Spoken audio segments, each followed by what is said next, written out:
Welcome friends, this is my first video on the YouTube. I am solving the solutions of ATC PYQs which held in July. So let's do the first question. In this question it is asked to find minor and cofactor.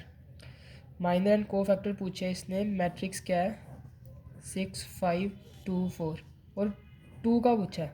जब भी minor पूछा हो ना और जिस element का पूछा हो उसके कॉलम को छुपा लो, उसके रो को छुपा लो, जो एलिमेंट बचा वो उसका माइनर होगा। 2x2 मैट्रिक्स की बात कर रहे हैं हम, ठीक है। तो माइनर ऑफ 2 आ गया कितना 5। सो को फैक्टर ऑफ 2 ये क्या आएगा, ये यार यही रहेगा। तो यही 2x2 मैट्रिक्स में ये सेम ही रहेगा बट साइन चेंज होएगा। आप यहाँ पे देखो कि 2 का साइन क्या आ रहा है। हमें पता है कि मैट्रिक्स में साइन इस फॉर्मेट में चलते हैं, प्लस माइनस और माइनस और ये प्लस होता है। तो इसके साथ साइन क्या है माइनस का, तो इसके साथ भी फिर माइनस लग जाएगा, ये होएगा। अगर हम एक रेफरेंस ले लेते हैं, क्या पता इस बार 3x3 का पूछ ले तो कोई भी मैट्रिक्स बना देते हैं यार, 6 5 3 1 2 4 9 8 7। तो मान लो मैंने पूछ लिया 9 के अराउंड माइनर और कोफैक्टर बता दो, तो इसके कॉलम को छुपा लो, इसके रो को छुपा लो और इसे सोल्व कर लो। 5 4 ज़ा 20 और 3 2 ज़ा 6, 20 में से 6 की और आएगा 14। तो माइनर आ जाएगा 9 का 14। और कोफैक्टर पूछा होगा तो कोफैक्टर ऑफ 9 पूछा होगा तो इसका साइन देखेंगे फिर यार, प्लस माइनस प्लस। अगर साइन प्लस ही आ रहा है और ये भी प्लस का ही है तो ये 14 ही आ जाएगा। एक टाइम के लिए सोच लो कि हमारा माइनर यहाँ पे हमारा नहीं, इस केस में सोच लो, कि हमारा माइनर जो है वो नेगेटिव में आया होता, ठीक है। ये नेगेटिव में आया होता और यहाँ पे 2 के साथ एक माइनस है तो फिर ये प्लस का हो जाता, ठीक है। तो इसका हमसे ध्यान रखना पड़ेगा कि जो जिस एलिमेंट के अराउंड हम निकाल रहे हैं उसका साइन क्या है, उस हिसाब से ही हमारे ये साइन चेंज होंगे। अगला क्वेश्चन करते हैं। इसमें पूछ रखा है एंगल बिटवीन द लाइंस। ये दो लाइन देख रखी है और इनका एंगल पूछा हुआ है।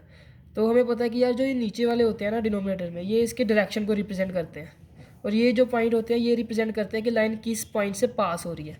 तो जब भी एंगल निकालना होगा तो ये हमारे किसी काम के नहीं है, हमने सिर्फ डायरेक्शंस में डील करना है। फॉर्मूला लगता है इसमें cos theta is equals to, हम क्या करते हैं यार इसे इन सबको मल्टीप्लाई कराते हैं, ठीक है। मोड में होता है ये सबको मल्टीप्लाई करा दो। 4 2 ज़ा 8, माइनस का 4 और यहाँ पे भी माइनस का 4 और डिनोमिनेटर में रैंडमली यहाँ पे तो वैल्यू 0 आ गई। तो हमें पता है कोस थीटा की वैल्यू 0 कब होती है, जब थीटा π/2 मतलब 90 डिग्री हो। तो यहाँ पे तो हमें डायरेक्ट ही मिल गया, बट कई बार ऐसा हो सकता है कि वैल्यू डायरेक्ट 0 नहीं आएगी। तो उस केस में क्या होगा, तुम्हें ये नीचे का भी सोल्व करना पड़ेगा। वो सोल्व कैसे होता है, इसे अंडर रूट में लेंगे और इन सब के स्क्वेयर्स को इंडिविजुअली ऐड कर देंगे। जैसे 2 का स्क्वेयर 4, 1 का स्क्वेयर 1, -2 का स्क्वेयर भी 4, तो ये 9 आएगा। फिर मल्टीप्लाई होएगा, 4 का स्क्वेयर 16, -4 का स्क्वेयर 16, 2 का स्क्वेयर 4, ये आ जाएगा 16 और 16 32 और 4 36, 36 यहाँ पे आ जाएगा। जब इसे सोल्व करोगे 3 आएगा और ये 6 आएगा और 6 3 ज़ा 18। इस तरह से हम सोल्व कर लेंगे कि यहाँ पे 0.18 आता।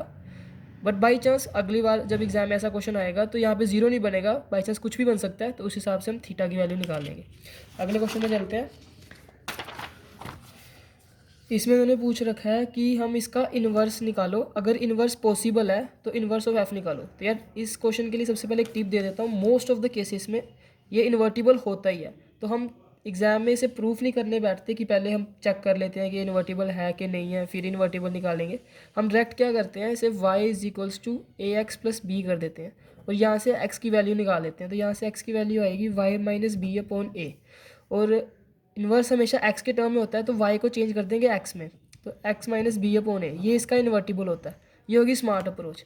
अभी डिटेल सोल्यूशन अगर किसी ने देखना है तो उसका भी बेसिक देख लो कि जब भी चेक करना हो ना कि इन्वर्टिबल है कि नहीं है, तो पहला स्टेप होता है 1 1 चेक करो, दूसरा स्टेप होता है कि ऑन टू चेक कर लो।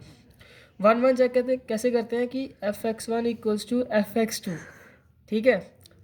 x1 इसमें पुट कर देंगे, ax1 plus B is equals to ax2 plus B, और ये b भी कट जाएगा और इधर से क्या मिलेगा हमें, x1 इक्वल्स टू x2। जब ऐसा हो जाता है तो 1 1 हो जाता है। और ऑन टू के लिए क्या करते हैं, हम कोई भी एक रैंडम वैल्यू लेते हैं, y is equals to A x plus B, और इधर से फिर x की वैल्यू निकालते हैं जो मोस्ट प्रोबेबली यही आती है, हर बार यही आएगी, x is equals to Y minus B upon A. तो इससे हमें क्या पता लगता है, बेसिक इसका ये है कि कोई भी वैल्यू अगर b की पुट करेंगे तो हमें x की वैल्यू मिल जाएगी।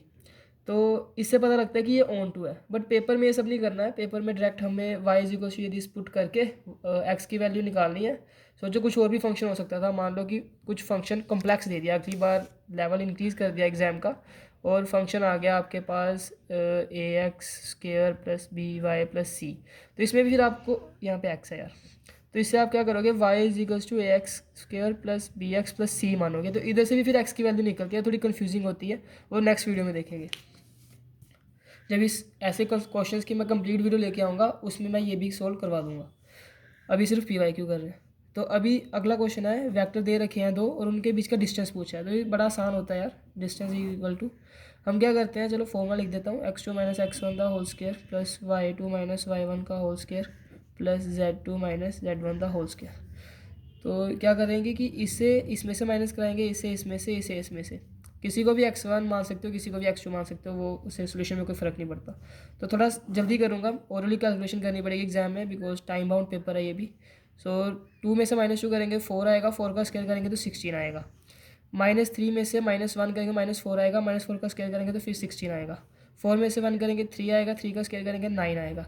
तो इसे प्लस करेंगे 16 16 32 और 9 41, तो ये तुम्हारा 41 आ जाएगा यूनिट, क्योंकि यूनिट दिए नहीं।